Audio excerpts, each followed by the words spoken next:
ይብቃን ባንዳነት ይብቃን ቁጭ ብለን ተነጋግረን ተመካክረን በንግግር 3 አመት ከምንዋጋ 10 አመት ብንወያይ ይሻላል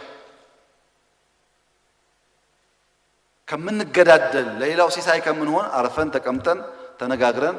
በሰጥቶ መቀበል መርህ ችግሮቻችን መፍታት ትግራይ በዛ ውስጥ ችግሯ ይፈታል የማደግ እድል አላት ትግራይ የማደግ እድል አላት ያንን ማድረግ ይተበቀብናል ለዚህ ዋናው ወሳኙ ህዝቡ ነው እዛ ያለው ህዝብ ጥቅሙንም ያቃል ጉዳቱንም ያቃል ይሄን አስቦ ወደ መልካሙ ነገር ራሱን መውሰድ አለበት እኛ ባለፈው አመት ብዙ ሞክረናል ተኩስ አቁም የተናጠል አድርገናል የሚገባውን እርዳታ ካለ ክልከላ እንዲገባ አድርገናል ትግራይን በሚመለከት እንደተባለው የትግራይ ህዝብ ህዝባችን ነው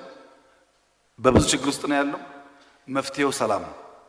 መፍትሄው በንግግር ቁጭ ብሎ ጉዳይ ማየት ውጊያ ተሞከረ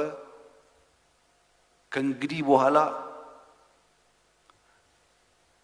ወያኔ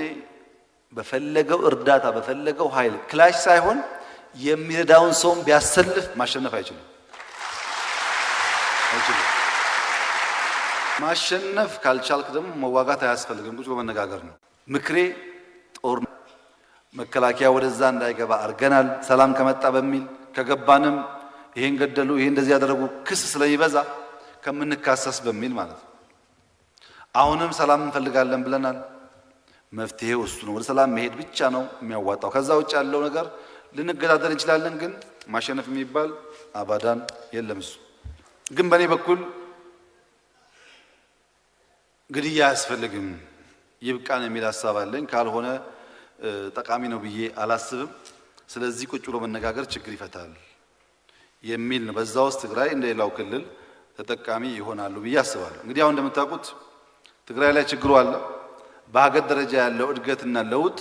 ትግራይ ውስጥ መኖር አለበት